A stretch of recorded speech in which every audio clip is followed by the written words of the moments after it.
So, ating ibigay kay Brother Isaac Balton. Meron siyang gustong ibigay na testimony ngayong gabi. Brother Isaac, good evening. Go ahead.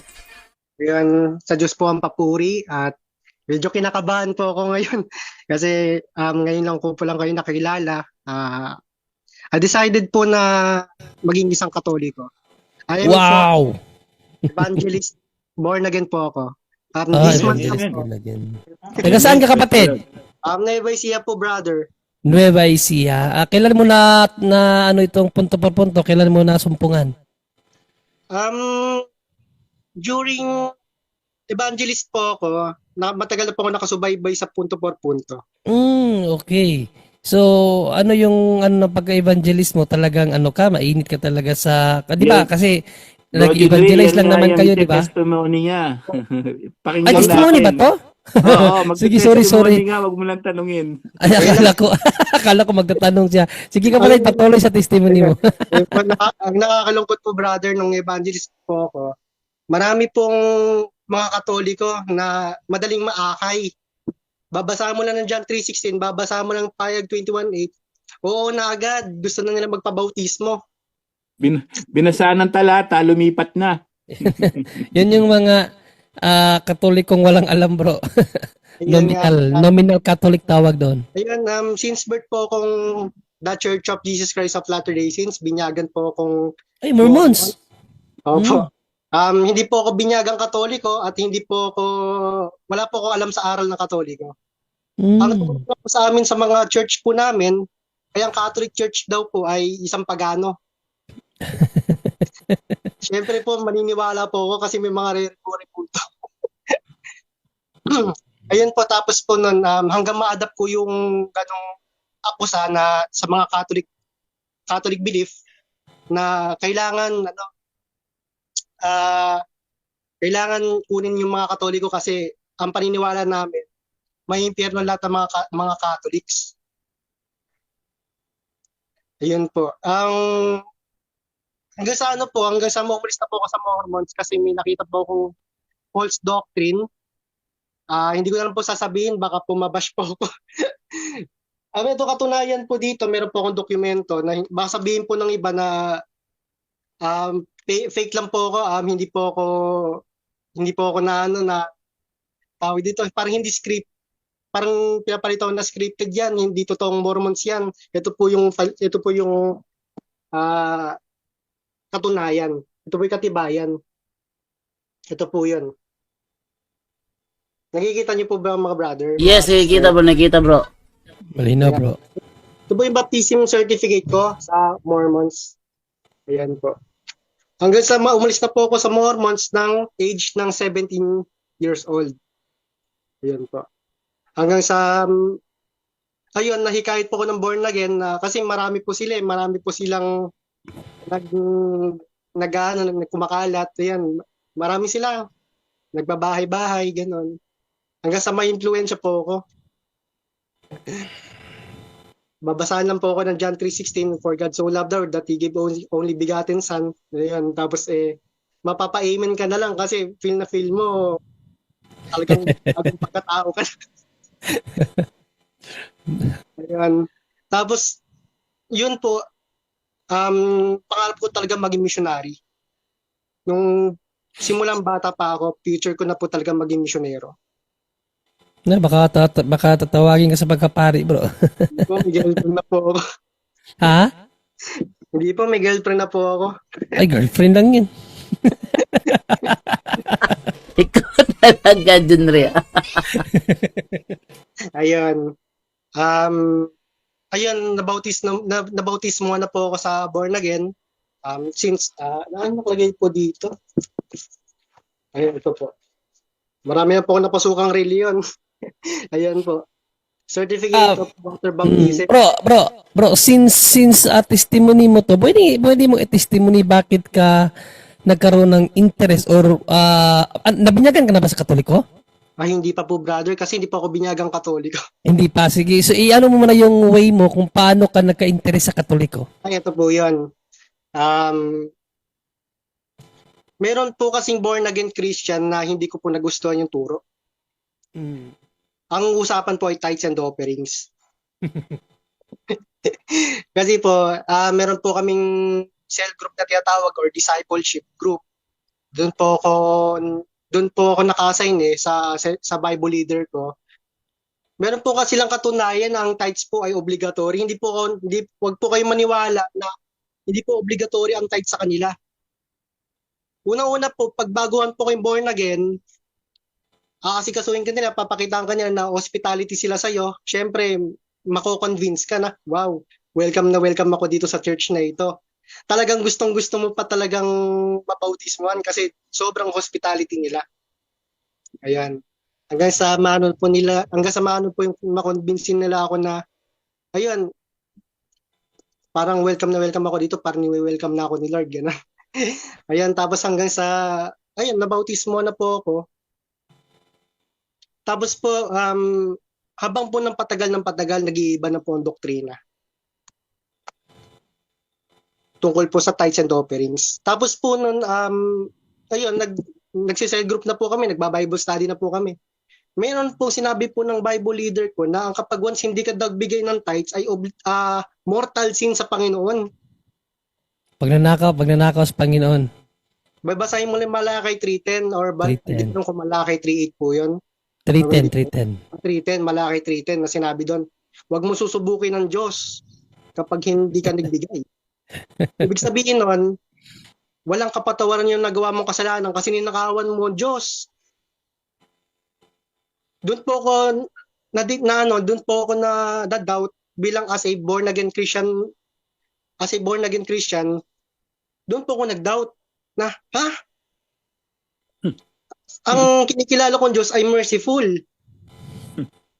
Hindi po, wala po kinikilalang Diyos na mahilig sa pera. Correct. Tapos nag-doubt po ako na hindi po ang totoong Diyos to. Nabigla po ako sa sinabi ng Bible leader. Ano ba sinabi, bro? Na ano daw po, ayun nga po, mortal sin daw po yung kasalanan. Ay, mortal sin daw po yung pag hindi nagbibigay ng ika po.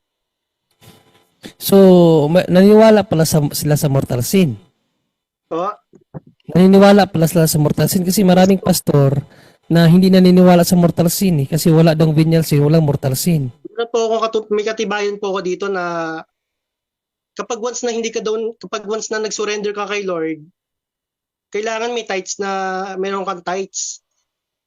May may step by step po yun kung gusto mo mag-surrender kay Lord.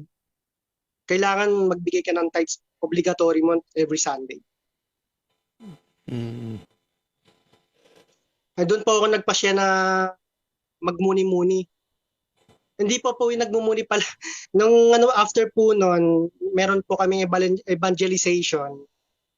At nag-graduate na rin po ako ng self-leader development training. Ito po yung certificate din po. Na ako po ay evangelist Ayan po.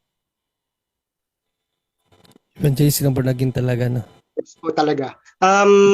Marami na po ako na-follow up ng mga Katoliko. Yung mga kabataan po, marami po akong nahikayat. Marami po talaga Katoliko, wala pong INC, wala pong ang dating daan. Puro Katoliko po lahat ang nakuha po namin sa mga bahay-bahay, sa mga communities. Ayun, nagmumuni-muni na ako na parang hindi na tama na yung sinasampalatayang ko ang Diyos ay nakatingin kung ano yung binibigay mo, kung magkano yung pera na iaabot mo. Pera lang.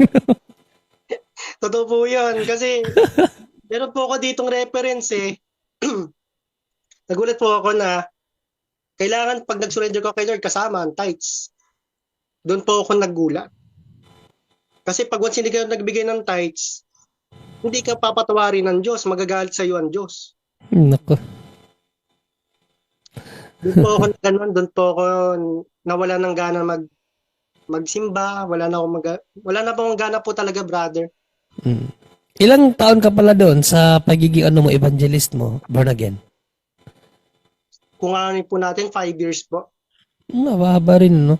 And then, paano mo naman naisipan na siyempre hindi ka pa Katoliko, paano nangyari na nagkaroon kang interest sa Katoliko at kailan to nangyari? Kailan po nag-interest? Ayan, meron pong pangalawang session na naman. Inimbita na naman ako ng Bible study. Kasi alam niya lang na hindi na ako nagsisimba. Hindi na po ako nagsisimba. Talagang, ang tingin po sa akin, backslider eh. Kasi ang backslider po parang namuhay ka na sa dati mong nakaraan. Yung namuhay ka na may kasalanan, gano'n. Namumuhay ka ng marumi, gano'n. Yun po yung backslider po sa kanila eh. Ang Ano term po, nila dyan, makamundo. yun po. Tapos nun, inibita na naman ako sa Bible study. Di ko po alam, brother, nagagandahan po ako sa iconic ng Catholic.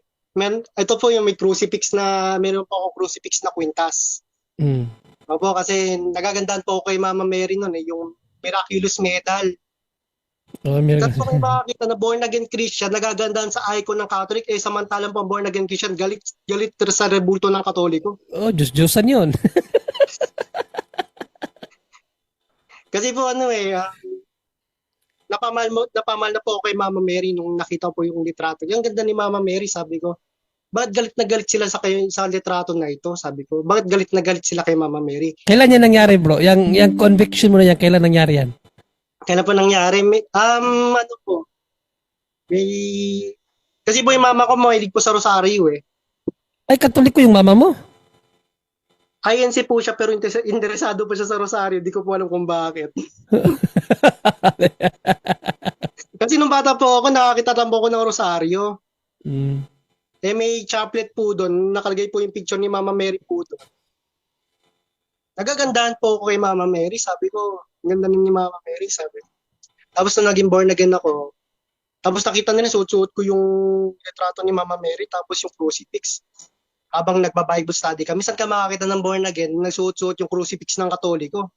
Parang may halong Catholic faith na yung may halo na, hindi na, siguro mas lamang na may Catholic faith ko kaysa sa Protestant faith. Ganun po yung nangyari. Hanggang sa nakita po ng pastor, sabi ng pastor, tanggalin mo yan, sabi sa akin. Bakit po? Sabi ko, basta tanggalin mo yan, masasapian ka ng demonyo yan. Tanggalin mo yan, sabi sa akin. Nagalit po yung pastor. Anong ginawa mo? Anong ginawa mo? Inano ko na lang po sa damit, ginanong ko na lang po.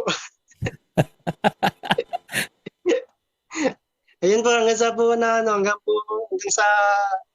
na po ako, nawalan na po ako ng gana talaga magano. Kasi puro batikos na po sa Katoliko kasi sa totoo lang po, brother, nung naging evangelist po ako, nag-guilty po ako. Nag-guilty po ako sa nagawa ko kasi hindi lang po nasaktan yung mga Katoliko, brother, si Mama Mary po ang nasaktan ko doon.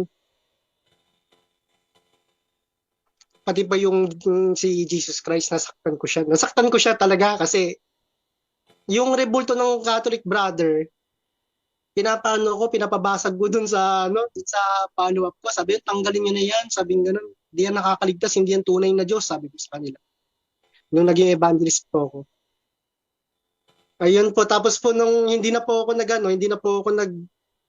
nanlamig na po talaga ako sa simbahan na yon. Parang bigla nag-snap po sa akin sa isip ko na kailangan mag-research ako anong founder ng church namin. Mm. E di sinearch ko po kung sino po yung founder ng church. Kasi ang church po namin ay Lakasangkan Ministry. Mm.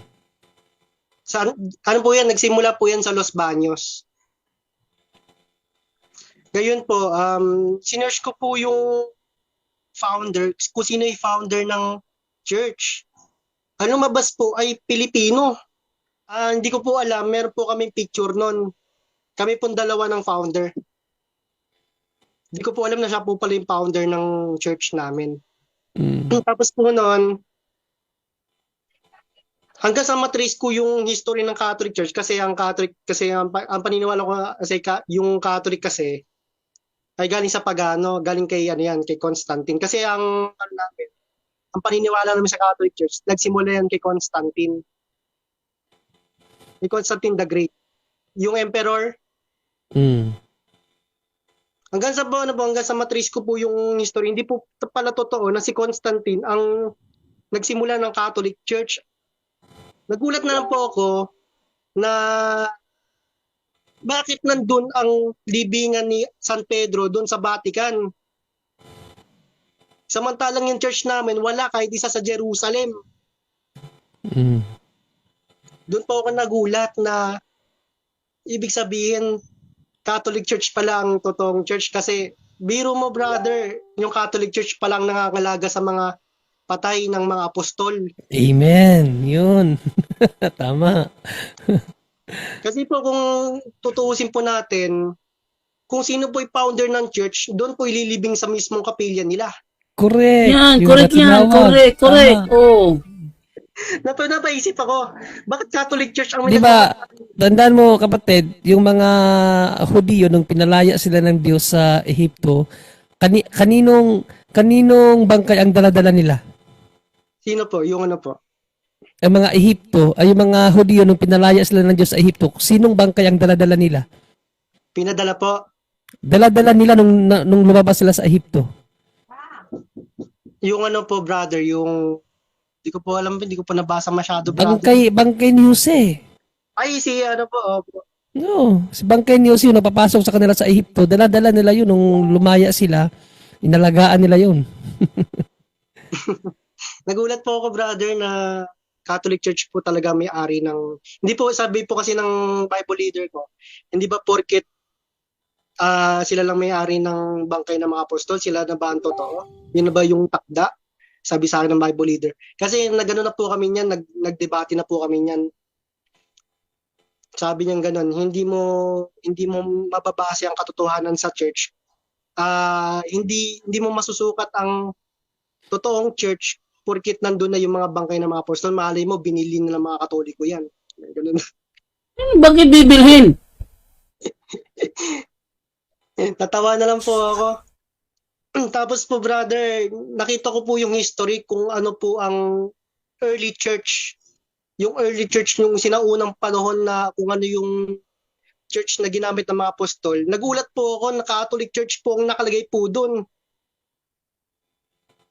Yung mga early church po, yun ang Christian po dati, early Christian church po dati. May cross po doon.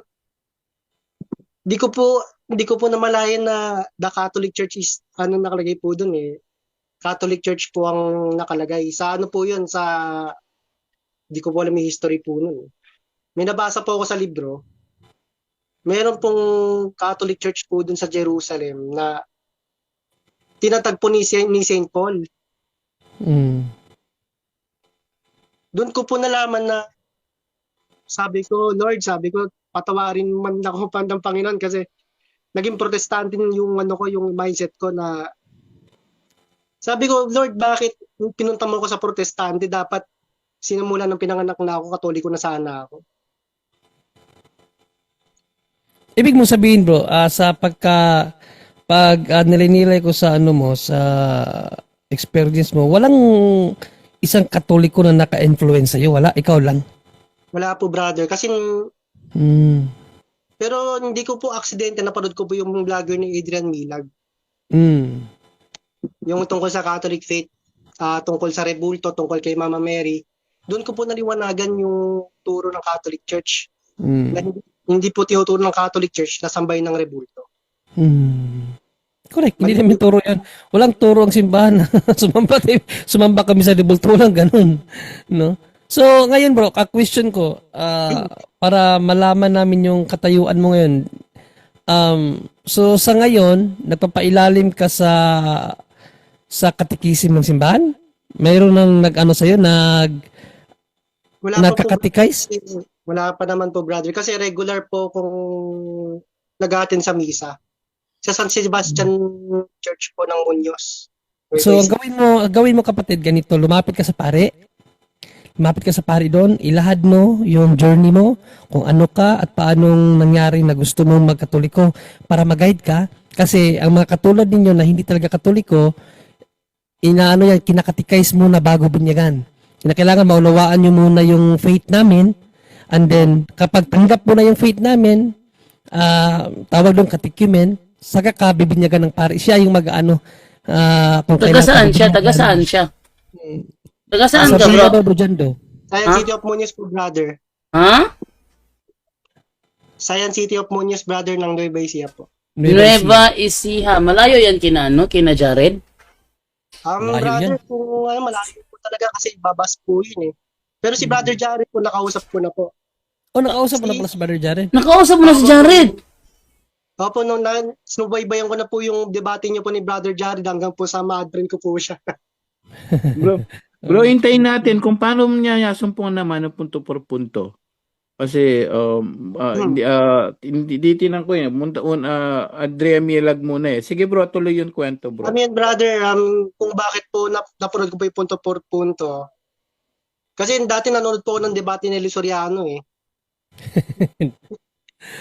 Hanggang sa ano ko po, hanggang sa mas scroll ko po yung YouTube. Andun na po yung yung mga programa niyo po, brother. Nakita ko po. Sila Father Darwin Gidgano. Pero napanood ko na po kay Father Darwin Gidgano yung debate po ni Ramil Parba. Mga kailan yun bro? Mga kailan? Alam mo yung date nung nagumpisa kang na-scroll mo? Umpisa? Ano po yung brother eh. Matagal na po yung brother. Pero aktibo pa po ako ng evangelist preacher po ako dati. Sige, tuloy po. Ayun, tapos brother, sa totoo lang po brother, decidido na po ako magpabinyag sa Katoliko talaga. Kasi ito na po yung totoong church na nakita ko sa buong buhay ko. Amen. Welcome bro. Basta yun ang advice namin sa iyo bro kasi hindi pwede yung binyag agad. Apo, brother. Pero Kinakailangan brother, mo na makatikais ka muna. Meron po ako brother na nakilala, isang dating pastor. Mm. Si Brother Nodora. Siya po yung mag-aasikaso po sa akin sa binyag ko. Si Pastor Luidora. Opo, brother. Ay. Mas maigi. Mas maigi kasi ano yan, presidente yan sa mga pastor na nagbalik Katoliko. Opo, brother. You're in a good hands. Ano po siya, brother, na natuwa po siya, brother, kasi ngayon lang daw siya nakakita na walang nagano sa akin, walang nakipagdebate sa akin kahit isang CFD, pero Kaya nga yun ang ano ko yun ang ano ko sa iyo na gusto kong marinig kung sino yung naging influencer mo na pagtanto ko parang wala, parang ikaw mismo yung naka-discovery ba sa pananampalatayang Katoliko. kasi po, Which is brother, good. nagsaliksik na po ako, brother, eh. Nagsaliksik ng history, eh. Hindi po kasi basta-basta ako aanib sa isang sekta na hindi ko na nasaliksikan kung ano yung turo. Pero brother, doon nung naging born again ako, brother, paiba ng doktrina pagdating sa tithes. Kasi sabi sa akin, kasi sabi sa akin nung una, kahit anong ibigay mo, tanggap ng Diyos yan. Pero nung patagal na ng patagal, nire-rebuke na ako. Ayun po, brother. Kaso po, ganun po talaga. Tanggap ng Diyos, sabi niya, no? Pero binasa niya, ba't siya naningil? Di, tsaka po, brother, yung Hindi, ang tanong doon, sino ba kausap doon sa Malakay 8:38? Di naman siya, Israelita yun. Anong connection niya doon? Ba't sa kanya niya ibibigay? Binasa niya lang yun eh. Lahat nga ng pastor, ganun eh. Binasa, naningil na ng 10%. Sino nagsabing ikaw may karapatang maningil dyan? Nabasa mo lang, tama? Opo, brother, ano po yan? Ikaw naman, bigay ka ng bigay noon. Bigay ka ng bigay. Samantalang binasa niya lang yan, tignan mo yung konteksto. Sino ba kausap? Israelita yun, mga paring Israelita. Israelita ba siya? Alayo bro, ngayon nga, yun nga inaano ko sa mga dating daan eh, yung napupunta sa Facebook ko eh. Sabi ko sa kanila, saan mo mababasa sa bigay nyo kang abuloy sa Iglesia ng Diyos kay El Soriano tsaka kay Daniel? Binasa lang niya sa inyo yan, nangolekta na. Bigay naman kayo ng bigay. Saan mo babasa siya ang mangongolekta? Alayo. Tapos binigay ko ng talata, 25, 28 ng gawa. Mga obispo yan. Mga obispo yung mga obispo, pare. From Old to New Testament, mga pare. Tapos, hindi, sabi ko doon sa, hindi na sila sabi ko doon sa comment ko, walang ko negosyante si hindi ba obispo, si Daniel. Sabi ko, Tsaka po, brother, bakit siya biglang Bakit bigla siyang naniningil ng abuloy? Ibigay naman kayo ng bigay. Wala siyang koneksyon, wala silang authority na maningil ng abuloy sa iglesia ng Diyos. Sa Biblia, lahat yan wala. Bakit kayo Oo, bigay brother. ng bigay? Sabi kong ganon, hindi sila nakasagot. Tsaka po, brother, ngayon ko lang po nalaman ang Security Exchange Commission ay mga nakarehistro po din mga negosyante. Ano ba ang dahilan ng SEC? No, to get business license. Business nga eh. Nako, buti na lang, salamat sa Diyos. At ang ano lang po dito nung makaano ka, nakapakinig ka ba sa sa punto por punto o yung kay Father Darwin lang po? Yung kay Father Darwin po, tapos ano po yung halo po yun, punto por punto, tapos kay Brother Adrian Milag po. Tapos po may napuno ko ng debate na si Brad Melchor Manarili po yung napanood ko po yun eh. Sa tights na naman yun. At nabanggit mo po la brother, paano lang no, yung nagsisimba ka. Tights talaga yung pinag-iinitan mo, bro. No? Kasi po brother, galit po Doon ako siya sa na tinawag ni Lord sa tights. Doon po ako na biro mo brother 5K ang kinikita ko isang buwan, sa totoo lang po brother, kasi naging working student po ako. Hindi na po ako So, pamilado. obligado ka magbigay 500 nun. Ako 500 po. Hindi kulang po. Well, hindi ka nagbibigay sa iglesia doon, nagbibigay ka kay pastor, wala kang idea, no? Tiba-tiba Na si kay pastor na. nun. Tiba-tiba sila, nasa yun, personal account na niya. Brother, yung pare po ba natin ay may Budol-budol. May bangko po ba yung pare po natin, brother? May tanong lang po. Okay, ganito yan, no? Tandaan po natin, dalawa kasing klase ng may diocesan priest at religious priest. Yung mga religious priest natin, yung mga tinatawag na religious priest, wala po silang mga account yan, wala silang ari-arian. That's a vow of poverty. May mga diocesan priest naman, katulad ng mga pari natin dyan sa pwede silang mag-account. But yung mga abuloy offering sa church talaga yon, hindi sa kanila personal. So sa kanila, binibigay lang yung mga panggastos, mga stipend lang nila. So yung mga sinasabi nila nagpapayaman yung mga pare, doon lang bagsak na. Kasi yung love offering na yon, hindi pwedeng dumiretso kay father yon para sa kaalaman. Not like yung pastor, diretso kay pastor yon. Wala naman sa church eh. Ang tanong, kanino siya nagbibigay ng 10%? Si pastor. O sige nga, wala. Solo niya. Pati yung mga love offering na binibigay nyo, solo niya lahat. O, di mayaman na sila, di ba? So, yun ang pagkakaiba ng kapatid, no? May mga religious priest naman na vow of poverty, mga Franciscan orders, mga yan talagang bawal sila magkaroon ng ari-arian. Si Pope Francis is a Jew, Jesuita. Pag sinabing Jesuita, mayroon silang vow of poverty. Kahit tsinelas ni Pope Francis, hindi niya pag-aari yun. Kahit sandals lang. Walang pag-aari. Kung batikusin sila, sinasabi nila nagpapayaman ng Katoliko, kahit sa investigasyon nyo ngayon kung ano may ari-arian si Pope Francis, wala, kahit sandalyas niya. No? Para sa kaalaman natin. Yung po kapatid. At sabi mo, nagsisimba ka, we suggest na wag ka muna mag-receive ng banal na communion. Hey, brother, meron po ako nagawang kasalanan, brother. Yes. Pwede, although ka pa naman, no fault on your own pa yan, no? Hindi mo pa avoid that. Biblically, 1 Corinthians chapter 11, 27-29, pag hindi ka karapat dapat, nagkakasala ka. So, wag ka muna mag-receive, although no fault on your own. Catechism 847, okay pa yan. Ang pinakamagandang gawin mo as soon as possible, pumunta ka sa malapit na pare and do the catechism para siya magsabi kung paano ang proseso pagbalik sa Katoliko, no? Just pwede po 'yan, open po ang lahat ng misa sa lahat ng mga ibang sekta, pero wag muna kayong mag-receive ng banal na communion, kapatid. Yun po, kapatid. Okay. Brother Darwin, eto, Magandang gabi.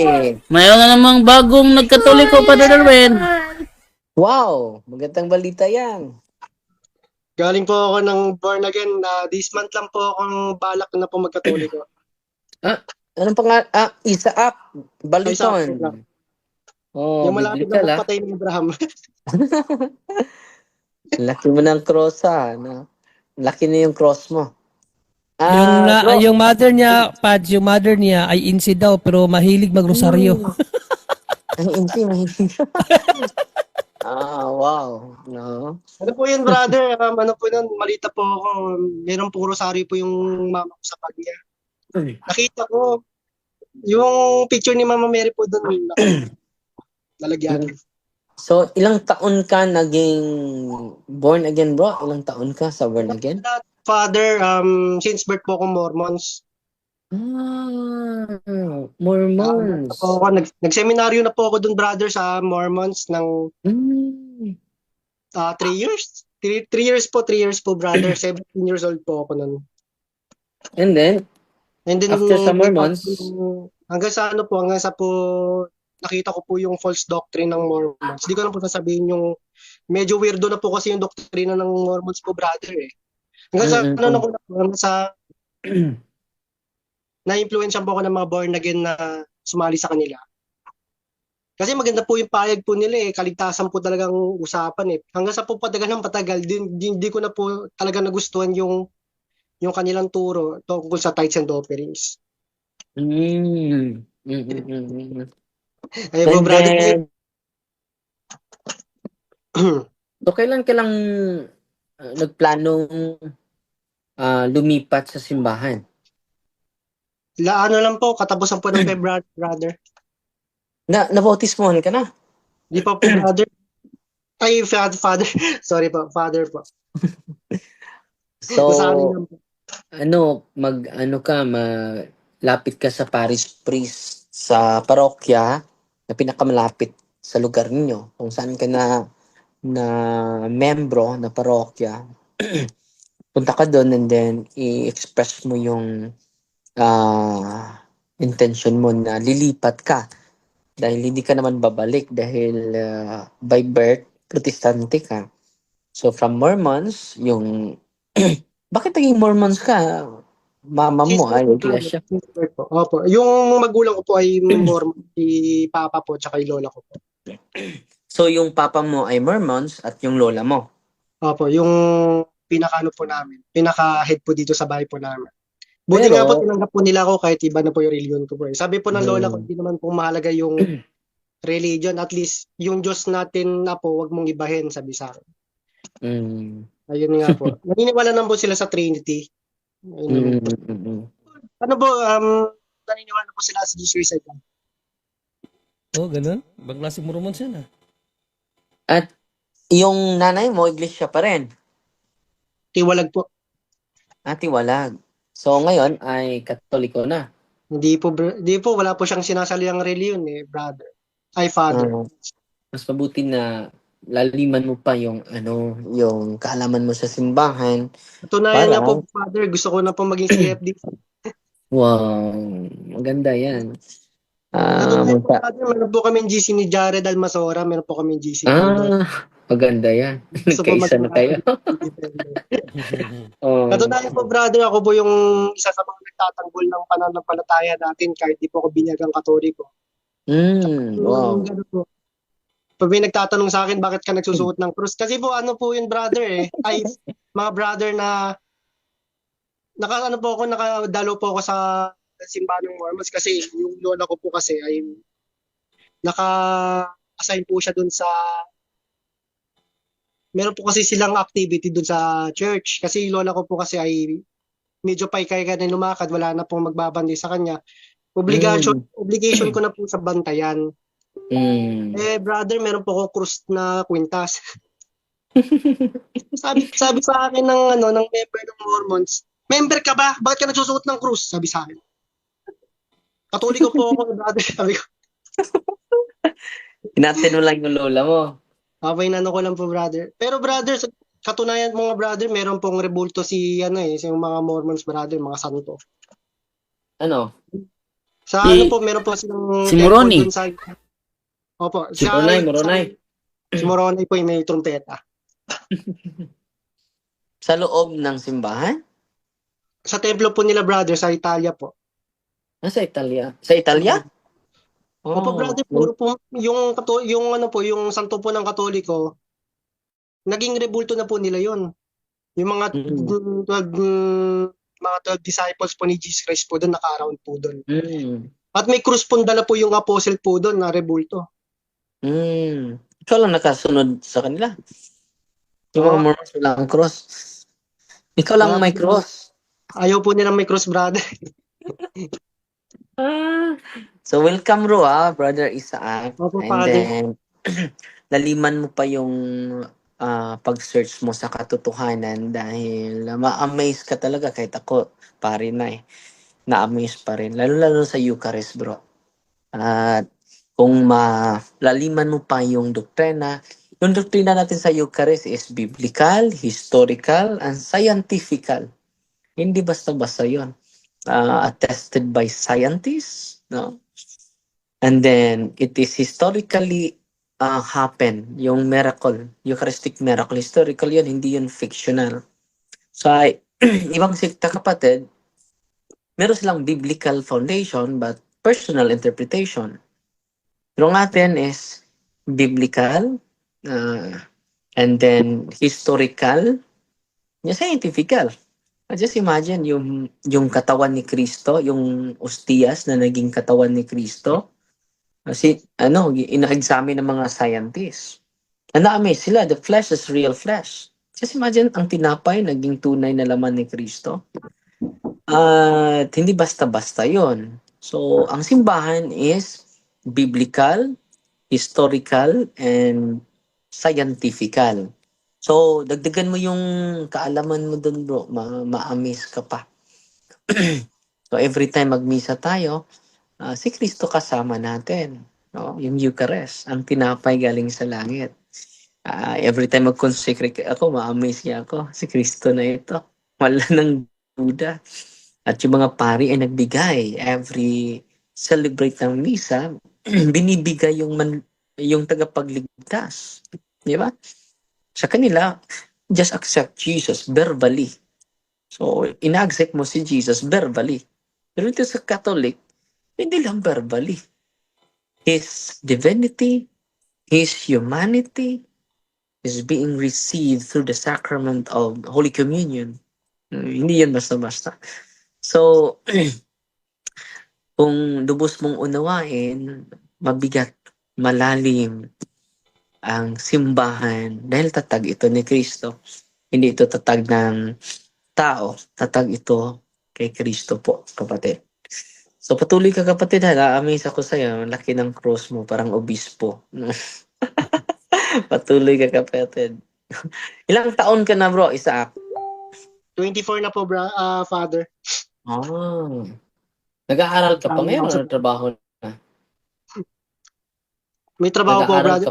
ka pa? Nag-aaral pa lang. First year college pa lang po, So, brother. Father, kasi, ano po yun, Father, nahinto po ako sa pag-aaral dahil nag-seminaryo po ako ng 3 years. Kaso hindi na po natuloy sa yung pagiging... summer months. Opo, Summer months. Opo, Father. So, welcome home, bro, and then welcome to the true church, to the mystical body of Christ, no? So, natutuwa po ako na nakausap kita and then naliman mo pa yung kaalaman mo, kapatid. Araw-araw po magbasa ka ng mga aral ng simbahan and then you will be filled with the truth. Ang katotohanan, kapatid, ay nasa simbahan. 1 Timoteo chapter 3 verse 15. Which is the pillar and the foundation of truth. Taglang ng tao, no? Yung niya, Father, yung kanyang catechism. Adult catechism niya. Ang pari na yung Wala pa bahala po. sa kanya, bro. Sige. Pari na bahala sa kanya and then meron namang punto per punto. Pwede siya laging manood dito. Pwede ding bibigyan mo siya ng one-on-one, online lang. And then, punta siya sa pari nila. Okay po. Thank you po. Okay, Bro Isaac, communicate ka lang palagi ha. Opo, brother. Sige, thank you and welcome po sa Tunay na Iglesia.